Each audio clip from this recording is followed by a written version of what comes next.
Imagine waking up one morning and discovering that everything you thought you knew about yourself was a carefully constructed lie. Not a lie told by others, but one whispered into your ear by a voice you've never heard, but have always obeyed. A voice that speaks without words, decides without your permission, and shapes your reality while you sleep through your own life. You reach for your phone, the same way you have for years, and pause. Why did you reach for it? You didn't consciously decide to. Your hand simply moved, guided by an invisible puppeteer pulling strings you cannot see. You tell yourself it was habit, but what if habits are just the visible symptoms of something far more profound and disturbing? Consider this, right now, as you read these words, your unconscious mind is processing over 11 million bits of information per second, while your conscious awareness can handle barely 40. You are experiencing reality through a keyhole, believing you see the entire room. The question isn't whether you're missing something, it's whether the you that thinks it's in control even exists at all. Here's where it gets unsettling. Every emotion you feel, every decision you make, every person you're drawn to or repelled by, all of it emerges from a vast, dark ocean of mental activity that operates completely outside your awareness. You are not the captain of your ship. You are a passenger who has mistaken the view from the window for the act of steering. But here's the paradox that will haunt you. If your unconscious mind is making your decisions, then who is the you that believes it's making them? When you choose chocolate over vanilla, fall in love with someone who reminds you of your childhood, or feel inexplicably anxious in crowded spaces, are these your choices, or are you simply the spokesperson for a committee of mental processes you've never met? Think about the last time you had a gut feeling about something, that sudden knowing that came from nowhere, that certainty that bypassed all logical reasoning. You probably trusted it, didn't you? But what if that feeling wasn't intuition? What if it was a message from the 95% of your mind that you've been ignoring your entire life? What if your unconscious isn't just influencing your decisions, but is actually making them, and then graciously allowing your conscious mind to take credit? The most terrifying possibility isn't that you don't know yourself, it's that the self you think you know is a fiction. A story told by a narrator who wasn't present for most of the events. Your conscious mind, that voice in your head you identify as you, might be nothing more than a press secretary for a government you've never seen, explaining decisions made in rooms you've never entered. Consider your own contradictions. You say you want to be healthy, yet you reach for junk food. You claim to seek deep connections, yet you sabotage your relationships. You desire success, yet you procrastinate on your most important goals. These aren't moral failings, they're symptoms of a civil war between the mind you think you have and the mind you actually live with. What if the key to understanding human behavior isn't found in what people say they want, but in the silent programming that runs beneath their awareness? What if every inexplicable pattern in your life, every recurring theme, every mysterious attraction or aversion, is actually a perfectly logical response to instructions you gave yourself long ago and have since forgotten? The ancient oracle at Delphi commanded visitors to know thyself. But what if the self you're supposed to know isn't the one answering the question? What if true self-knowledge requires you to meet the stranger who has been living in your head your entire life, making your choices, shaping your reality, and then hiding in the shadows while you take responsibility for actions you never consciously chose? This isn't about positive thinking or life hacks. This is about the fundamental question of human existence. Are you the author of your own story, or are you a character in someone else's? And if that someone else is you but a version of you that operates in complete darkness, then what does it mean to be human at all? The journey we're about to take together will disturb you. It will challenge every assumption you have about free will, consciousness, and the nature of identity itself. You will discover that the mind you think you know is just the tip of an iceberg, and that the vast mass beneath the surface has been steering your ship toward destinations you never chose. But here's what you need to understand before we continue. Once you see what cannot be unseen, there is no going back to the comfortable illusion of conscious control. The question isn't whether you're ready for this truth, it's whether you're brave enough to meet the stranger who has been living your life while you weren't looking. To understand why you are essentially a stranger to yourself, we must first excavate the archaeological layers of human consciousness. The problem isn't new, it's as old as self-awareness itself, but we've been looking at it backward, mistaking the symptom for the disease, the shadow for the substance. Carl Jung, the Swiss psychiatrist who dared to map the territories of the unconscious, discovered something that would shatter the illusion of human rationality forever. He found that beneath the polished surface of conscious thought lies what he called the personal unconscious, a vast reservoir of forgotten memories, repressed experiences, and disowned aspects of the self. But even more disturbing was his discovery of the collective unconscious, a deeper layer containing the psychological DNA of our entire species. Think about it. Every fear that grips you without reason, every attraction that defies logic, every dream that haunts your sleep, they aren't random firings of neurons. They're messages from ancestral memories, evolutionary programming written in the language of symbols and emotions. You are not just living your own life, you are living the accumulated experiences of every human who came before you, their survival strategies embedded in your neural architecture like ancient code.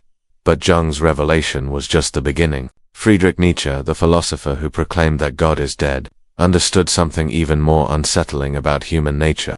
He recognized that what we call consciousness is actually a recent evolutionary development, a thin veneer of rationality painted over drives and instincts that have been shaping life for millions of years. Your conscious mind, Nietzsche argued, is not the master of your destiny, it's merely the spokesperson for forces you cannot name or understand. This is why you find yourself doing things that contradict your stated values, why you sabotage your own happiness, why you're drawn to people who are bad for you. Your unconscious operates according to different laws than your conscious mind.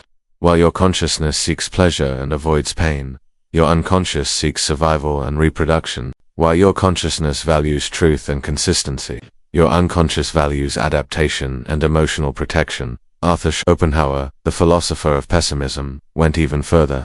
He argued that what we call will, our capacity to choose and act, is actually an illusion. Beneath the surface of rational thought lies what he called the will to live, a blind, irrational force that drives all behavior. You don't choose to fall in love. The will chooses for you, using your emotions as puppet strings. You don't decide to fear death. The will programs that fear into your very cells.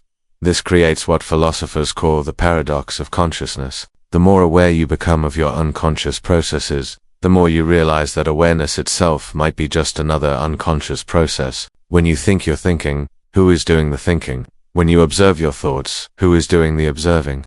Viktor Frankl, a Holocaust survivor who founded logotherapy, discovered something profound about human nature in the concentration camps. He found that the prisoners who survived weren't necessarily the physically strongest, but those who maintained meaning in their suffering. But here's the disturbing part. That meaning wasn't consciously chosen. It emerged from unconscious processes that operated beneath the radar of rational thought, selecting for survival based on criteria the conscious mind couldn't access. The modern neuroscience of consciousness has only deepened this mystery. Studies using brain imaging show that decisions are made in the unconscious brain up to 10 seconds before the conscious mind becomes aware of them. Your brain knows what you're going to choose before you do. The feeling of making a decision is actually the experience of becoming aware of a decision that has already been made by unconscious processes. This isn't just true for simple decisions. Even complex moral judgments, career choices, and life-altering decisions show this pattern. Your unconscious mind evaluates options, weighs consequences, and makes choices using criteria and information that your conscious mind cannot access. Then it presents the decision to consciousness as if it were a conscious choice, complete with logical justifications that were constructed after the fact. Jean-Paul Sartre, the existentialist philosopher, called this bad faith, the human tendency to deny our own freedom and responsibility by pretending we have no choice. But what if Sartre had it backward? What if the real bad faith is pretending we have choices when we're actually following unconscious programming? The hidden problem is that we've built our entire civilization on the assumption that humans are rational actors making conscious choices. Our legal systems, our economic theories, our political structures, all of them assume that people can be held responsible for decisions they consciously made. But what if that assumption is wrong? What if human behavior is driven by unconscious processes that operate according to evolutionary logic, not rational logic? This explains why logical arguments so rarely change people's minds, why emotional appeals are more persuasive than factual evidence, why people consistently act against their own stated interests. The conscious mind that processes logic and facts is not the same system that makes decisions. It's like trying to steer a ship by adjusting the compass while ignoring the engine. The most disturbing implication is that your personality itself, a collection of traits, preferences, and patterns that you consider you might be nothing more than a story your conscious mind tells about unconscious processes it doesn't understand. Your likes and dislikes, your values and beliefs, Your hopes and fears, all of these might be post hoc rationalizations for drives and instincts that operate beneath the threshold of awareness. This is why self-help and personal development so often fail. They assume that conscious insight and rational planning can override unconscious programming. But trying to change your life through conscious effort alone is like trying to change the course of a river by reasoning with the water. Power lies in understanding the hidden forces that shape the landscape of your mind. The question that emerges from this psychological archaeology is not whether you can control your unconscious mind, but whether you can learn to work with it. Can you develop a relationship with the stranger who has been living your life? Can you negotiate with the forces that have been making your decisions? Or are you doomed to remain a passenger in your own existence, forever mystified by your own behavior?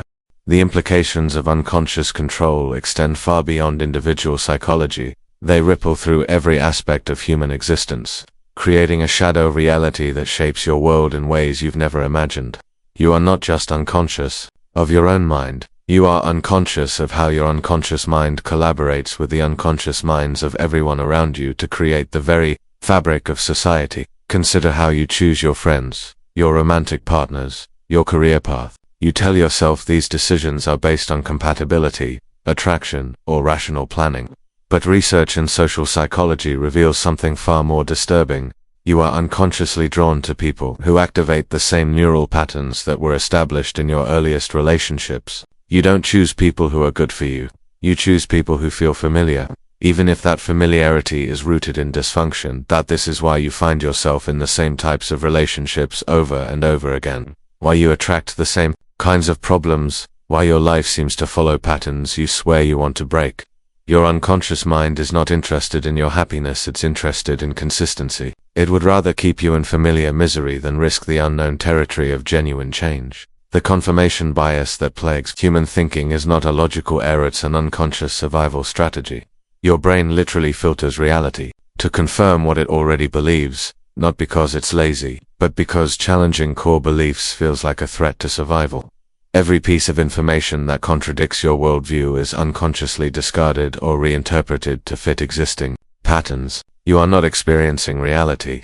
You are experiencing a carefully curated version of reality, designed to protect your psychological equilibrium. This creates what psychologists call cognitive dissonance, the mental discomfort that occurs when reality conflicts with your beliefs. But here's what they don't tell you. The discomfort isn't random. It's your unconscious mind's alarm system, warning you that you're approaching dangerous territory. The anxiety you feel when confronted with challenging ideas isn't intellectual uncertainty. It's your psyche's equivalent of physical pain, designed to make you retreat to the safety of familiar thoughts. Your unconscious mind doesn't just filter information, it actively constructs your perception of time, space, and causality. The phenomenon of motivated reasoning reveals that your brain will literally reorganize logic to reach conclusions that serve your unconscious needs. You don't arrive at beliefs through rational analysis. You start with unconscious conclusions and then construct rational justifications backward. Every argument you make, every position you defend, every principle you claim to uphold, all of these are post hoc rationalizations for decisions made in the darkness of unconscious processing. This is why political arguments are so futile. Why facts so rarely change minds. Why people can look at the same evidence and reach completely opposite conclusions. You are not arguing with other people's logic. You are arguing with their unconscious programming. Their beliefs are not intellectual positions, they are psychological necessities, as essential to their sense of self as their heartbeat. The phenomenon extends to your relationship with money, success, and achievement. The unconscious mind operates according to what psychologists call implicit learning patterns, absorbed, without awareness, that guide behavior without conscious input. If you grew up in an environment where money was associated with conflict, your unconscious mind may sabotage your financial success to avoid the perceived threat of prosperity. If achievement was tied to parental approval, you may find yourself either compulsively driven or mysteriously blocked, depending on your unconscious relationship with authority. Your consumer choices, your lifestyle preferences, your aesthetic tastes, all of these are unconsciously programmed responses to social signals you're not even aware of receiving. The brands you prefer, the foods you crave, the entertainment you enjoy, these aren't expressions of your unique personality. They're the result of unconscious conditioning that began before you could speak, and continues every moment you're alive. The most disturbing consequence is what happens in your closest relationships. You don't love the people you think you love.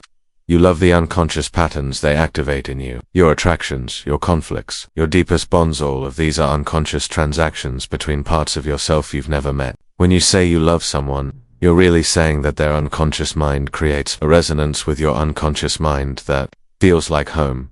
This is why relationships can feel so magical at the beginning and so painful as they develop. The initial attraction is often based on unconscious projections. You're not seeing the other person. You're seeing your own unconscious material reflected back to you.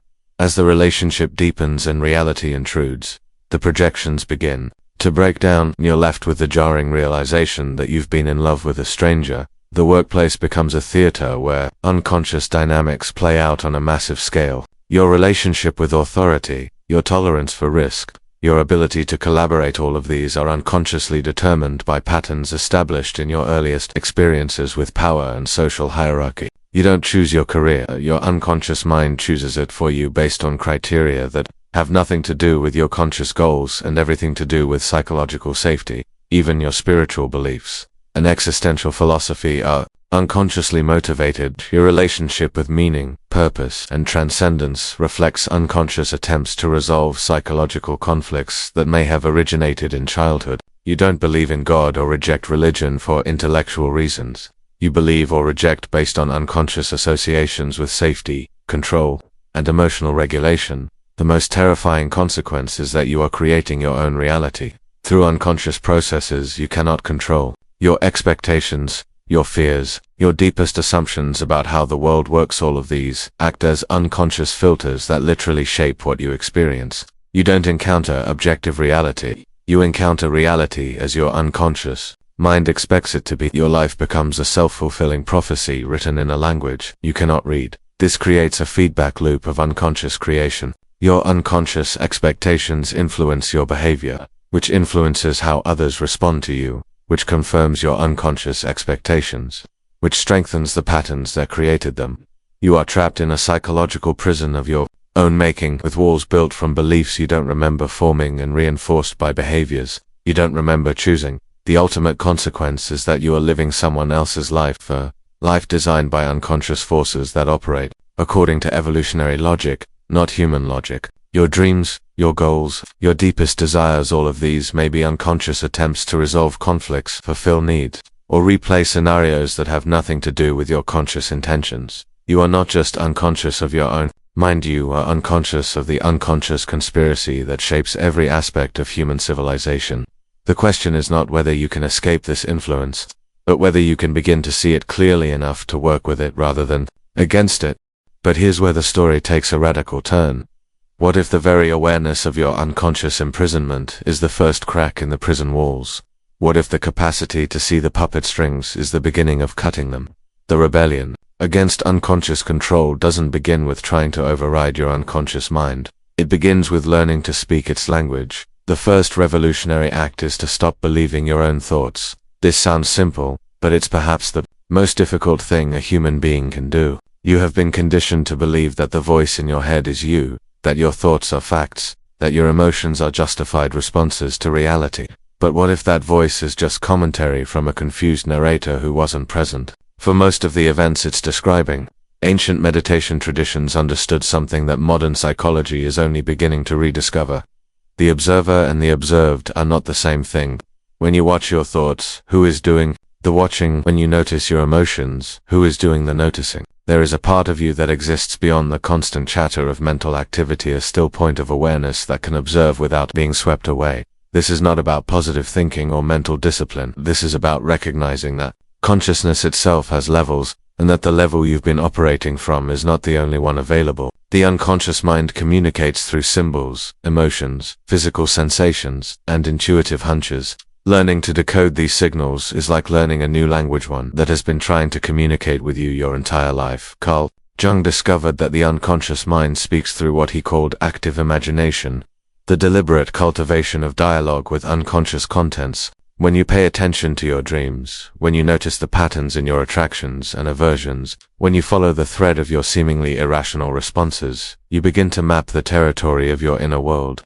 You start to see that your unconscious mind is not your enemy. It's an ally that has been trying to guide you toward wholeness. The philosopher Jiddu Krishnamurti offered a radical insight. The observer is the observed. What he meant is that the part of you that watches your thoughts is not separate from the thoughts themselves.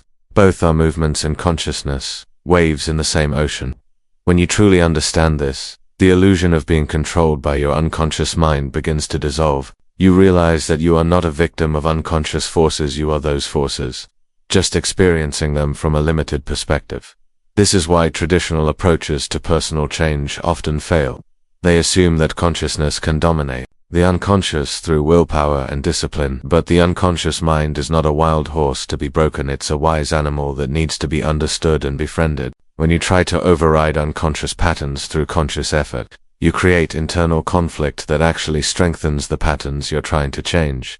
The rebellion begins with radical acceptance, not acceptance of your circumstances, but acceptance of the fact that your unconscious mind has been trying to protect you, even when its methods seem destructive. Every neurosis, every addiction, every self-sabotaging behavior served a purpose at some point in your development. The unconscious mind doesn't update its strategies, automatically holds on to patterns that once provided safety or helped you survive. Viktor Frankl discovered in the concentration camps that meaning is not something you find, it's something you create. But here's the deeper truth. Meaning is created through dialogue between conscious intention and unconscious wisdom. When you align your conscious goals with your unconscious values, you access a level of motivation and clarity that transcends ordinary willpower. You stop fighting yourself and start working with the full power of your psyche. The practice of what psychologists call mindfulness is actually a sophisticated technology for developing this dialogue. When you observe your thoughts without judgment, when you notice your emotions without being overwhelmed by them, when you pay attention to your body's signals without immediately reacting, you create space for unconscious wisdom to emerge. You begin to distinguish between thoughts that serve you and thoughts that simply repeat old patterns. But the real breakthrough comes when you realize that your unconscious mind is not just personal, it's connected to something larger. Jung's concept of the collective unconscious suggests that your individual psyche is part of a larger field of consciousness that includes the wisdom of your ancestors, the intelligence of your culture, and the evolutionary knowledge of your species. When you learn to access this deeper level of awareness, you tap into resources that transcend your individual limitations. This is why certain people seem to have access to insights and creativity that appear to come from nowhere. They've learned to get out of their own way, to create conditions where unconscious wisdom can emerge. They've discovered that the ego's need to control and understand everything is actually an obstacle to accessing deeper levels of intelligence. Rebellion against unconscious control is not about gaining control, it's about surrendering to a deeper level of intelligence that operates beyond the limitations of rational thought. It's about learning to trust the process of becoming, rather than trying to force yourself into predetermined patterns. It's about recognizing that your unconscious mind is not a problem to be solved, but a mystery to be lived. The most radical act of rebellion is to stop trying to be someone other than who you are. This doesn't mean accepting dysfunction or avoiding growth. It means recognizing that authentic change happens when you work with your unconscious nature rather than against it. When you stop fighting your own psychology and start collaborating with it, you discover that the very patterns that seem to limit you contain the seeds of your liberation. The heroes of human development, the artists, innovators, and visionaries who have shaped our world understood this principle. They learned to access unconscious resources through practices that bypass rational thought, meditation, contemplation, artistic expression, and what can only be called communion with the depths of their own being. They discovered that the unconscious mind is not a primitive force to be overcome, but a sophisticated intelligence that operates according to laws that transcend ordinary logic. The rebellion begins the moment you realize that you are not a victim of your unconscious mind, you are its conscious partner in the dance of becoming. The question is not whether you can control your unconscious processes, but whether you can learn to participate in them with awareness, wisdom, and creativity. And now we arrive at the revelation that changes everything, the truth that will redefine not just how you see your mind, but how you understand the very nature of existence itself. What if the unconscious mind isn't something you have, but something you are? What if consciousness itself is not a thing, but a process, and You are not the owner of this process, but its momentary expression. The ultimate truth is this: there is no separate you struggling with an unconscious mind. There is only consciousness, experiencing itself through the illusion of division. The conscious mind and the unconscious mind are not two different systems. They are different modes of the same fundamental awareness, like waves and ocean appearing to be separate when they are actually one movement. When you truly grasp this, every question about controlling the unconscious becomes meaningless. You cannot control something that you are. You cannot manage something that is managing you. You cannot observe something that is doing the observing. The very search for control reveals the persistence of the illusion that there is a controller, separate from what is being controlled. This is why all techniques for managing the unconscious mind ultimately fail. They assume a fundamental duality that doesn't exist. They assume that consciousness can step outside itself and manipulate itself from the outside. But consciousness cannot step outside itself any more than an eye can see itself or a knife can cut itself. The observer, the observed, and the process of observation are one seamless movement. The mystics of every tradition have pointed to this truth in their own language. The Buddhists call it no-self, the recognition that what you take to be your individual identity is actually a collection of processes with no central controller.